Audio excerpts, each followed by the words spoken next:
Virðulegur forseti. Íslenska efnahagshrunið var öðrum þræði hrun gjaldmiðils. Íslensku flotkrónunnar sem að braskarar tóku stöðu í hægri vinstri. Það er skylda okkar við almenning og við komandi kynslóðir að tryggja landinu traustari gjaldmiðil til framtíðar, því að Reykjavík og Ísland má aldrei aftur verða leikvöllur fyrir erlenda vogunarsjóði sem hingað koma í þeim tilgangi einum að leika sér að fjörauki okkar eins og hverjum öðrum skopparabolta með þeim gríðarlega skelfilegu afleiðingum sem það hafði fyrir fólk og fyrirtæki hér í landinu.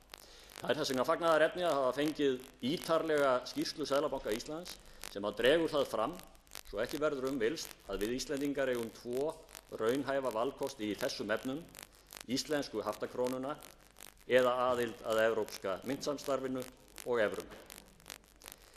Við hefðum raunar ekki átt að þurfa hrunið til að hugsa það hvernig við gætum losnað við íslensku krónuna, því að krónan fyrir hrun og haftakróna síðustu aldar skilaði okkur óstöðugleika, óðaverðbólgu, verðmætarýrnun og hæstu vöxtum sem finna má í okkar heimshluta. Það er sérstakt fagnaðarefni að í skýrslunni eru tekin af tvímæli það að einhliða upptaka annars gjaldmiðils er of áhættusöm, felur í sér of mikið framsal fullveldis og of lítinn ávinning til þess að það geti talist raunhæfir valkostir eða ábyrg afstaða í efnahagsmálum. Og þó að það væri óráð að taka upp evruna í dag, þá kunna á næstu misserum að skapast kjöraðstæður til þess að ganga inn í evrópska myntsamstarfið. Þetta er svona.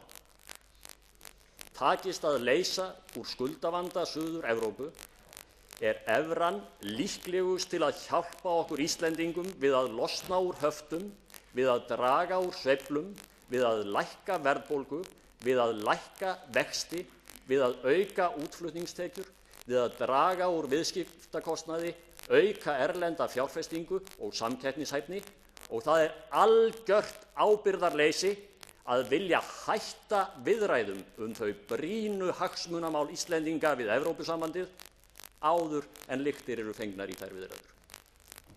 Hvernig víkur þessu við? Við þurfum trúverðugan bakhjarl til að komast út úr höftunum. Sá trúverðugi bakhjarl er evrópska myntsamstarfið. Íslenska krónan hefur magnað upp óstöðugleika og sveiflur í okkar hagkerfi. Við að afleggja hana aukum við líkur hér á stöðugleika. Þegar horft er til verðbólgu, þá er verðbólgan þrátt fyrir erfiðleikana á evrópska svæðinu 2,1%. 2,1% og íslensk verðtryggð heimili gæfu sennilega mörg aðra hendina til þess að fá að búa við þann stöðugleika og þá lágu vexti sem svo styrkri efnahagsstjórn fylgja. Og vextirnir á evrópska svæðinu hafa auðvitað langtímum saman, og það þekkja Íslendingar allir, verið miklu lægri en hér. En það sem kannski færri vita er að skýrsla Seðlabankans dregur meðal annars fram að þessi þróun er líkleg til þess að auka útflutningstekjur okkar 1,5 til 11% á ári. Það þýðir í tekjur fyrir Ísland 20 til 160 milljarða á ári hverju, varanlega aukningu landsframleiðslu.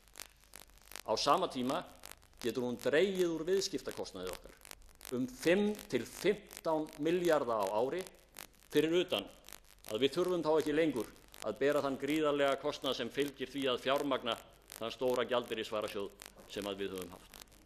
Auk þess sýna aðrar rannsóknir að eingöngu ríkjum í myntsamstarfið vegnar miklu betur við að draga til sín erlenda fjárfestingu, og einmitt erlenda fjárfestingu þurfum við nú sem aldrei fyrr.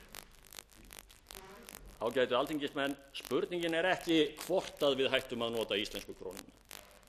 Spurningin er bara hvenær tökum við upp þann gjaldmiðil sem að ráðandi er á helstu markaðssvæðum okkar.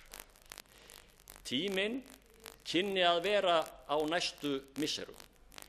Það er skylda okkar þvert á flokka sem forystumanna í þessu þjóðríki að kanna til hlítar þá raunhæfu kosti sem við eigum í því sambandi og ég trúi því ekki að stjórnarandstaðan vilji ekki láta reyna á það hvort sú raunhæfa leið sem Seðlabankinn bendir á sé fær, en ætli að bjóða okkur upp á gömlu haftakrónuna sem einu lausn sína í efnahagsmálum þessarar þjóðar.